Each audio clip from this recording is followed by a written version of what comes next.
Video જોતા પહેલાં અમારી આ ચેનલને સબસ્ક્રાઈબ કરો અને બાજુના આપેલા બેલને સિમ્બોલને ક્લિક કરવાનું ના ભૂલશો।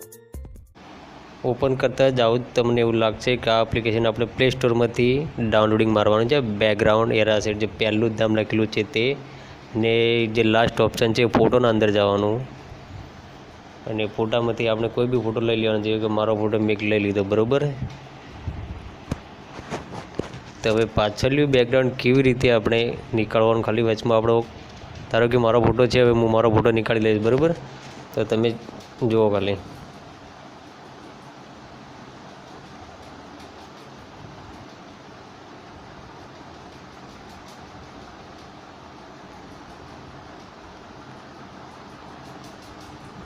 હવે મેન ટૉપિક પર આપણે આવી ગયા છો। તો કાપવાનો જે ઓટો છે પહેલા નંબરનું છે તે પાછળ એક જ જેવો કલર હોય તો એનાથી ઓટોમેટિક બેકગ્રાઉન્ડ નીકળી જાય છે, બરાબર, ઓટોથી। તો એકદમ સિમ્પલ એપ છે, કોઈ બીને આવડી શકે છે, બરાબર।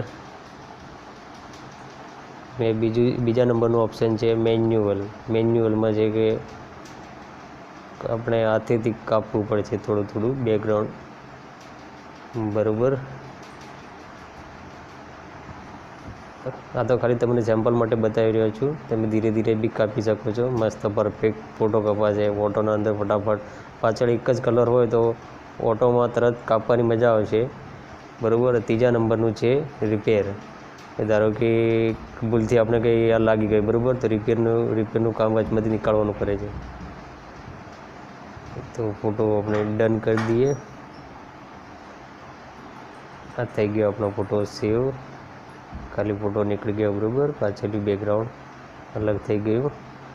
હવે એને ગેલેરીમાં સેવ કરી દેવાનો, બરાબર। આ ફોટો મેં બરાબર કાપ્યો નથી, પણ તમારે ધીરે ધીરે કાપવાનો, તો ખાલી તમને સેમ્પલ માટે બતાવી રહ્યો છે, બરાબર। તો આપણે ખાલી એને સેવ કરી દઈશું, મેમરી કાર્ડમાં સેવ થાય છે ફોટો। તો આ આપણો ફોટો મેમરી કાર્ડમાં સેવ થઈ ગયો છે, બરાબર।